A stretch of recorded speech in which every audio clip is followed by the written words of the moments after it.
Nunca antes na história do país, as eleições foram tão polarizadas como as que vemos em pleno 2022, em um ano que não só marcou o início do término da pandemia de Covid-19, como também contemplara jogos da Copa do Mundo de futebol.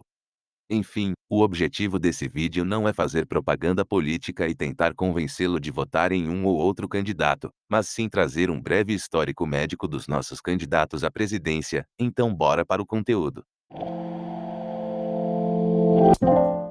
Lembrando, de maneira totalmente neutra. Se você é novo e não sabe por que esse tema está sendo abordado, seja bem-vindo ao canal Mede Tudo, onde medimos tudo sobre a medicina, incluindo o histórico médico dos candidatos à presidência. Afinal, é dever de um eleitor consciente conhecer o máximo possível de seu representante, para que então possa fazer uma escolha adequada. Por isso, nós que estamos a poucas semanas do segundo turno, precisamos relembrar algumas informações sobre a saúde dos candidatos, lembrando que não será possível trazer todas as informações sobre a saúde dos mesmos, já que esse conhecimento é restrito aos médicos próprios dos presidentes e, assim, nos concentraremos naquilo que é de conhecimento público. Começando pelo Lula, dois fatos são importantes de apontarmos. O primeiro e, embora o mais óbvio talvez, é que o ex-presidente não possui o dedo menor da mão esquerda, já que o perdera quando era mais jovem, durante um turno de seu emprego em uma metalúrgica, em que devido a um acidente envolvendo uma prensa, tivera tal membro decepado. Como sabemos, a presença de 9 dedos é quase uma marca registrada do candidato, sendo alvo de inúmeros comentários e piadas ao longo do tempo.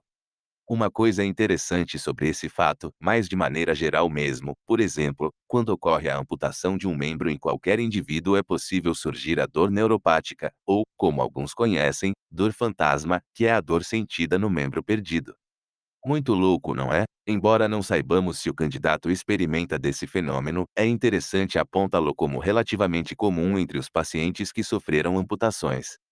Além disso, pensando em outro de seus problemas de saúde, cabe falarmos que o Lula teve um câncer de laringe, que é a porção da garganta inicial à traqueia e sistema respiratório, que contém as cordas vocais. Nesse aspecto, mesmo que o ex-presidente tenha se recuperado através de quimioterapias, os impactos dessa doença na sua voz ainda persistem.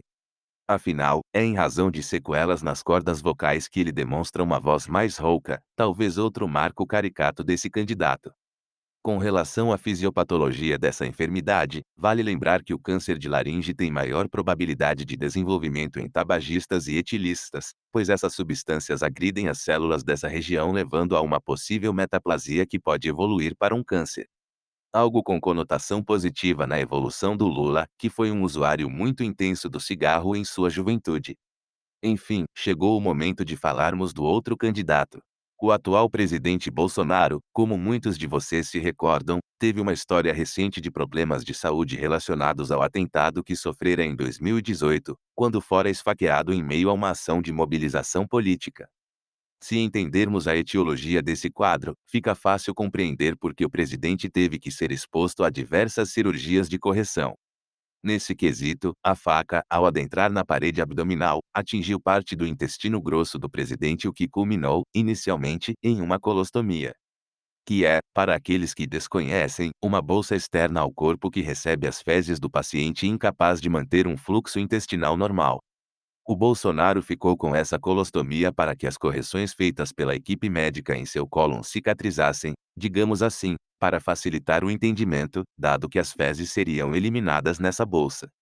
Progressivamente, o presidente passou por outras cirurgias de correção intestinal e de fístula, que permitiram que ele revertesse a colostomia e minimizasse assim as sequelas do atentado que sofrera.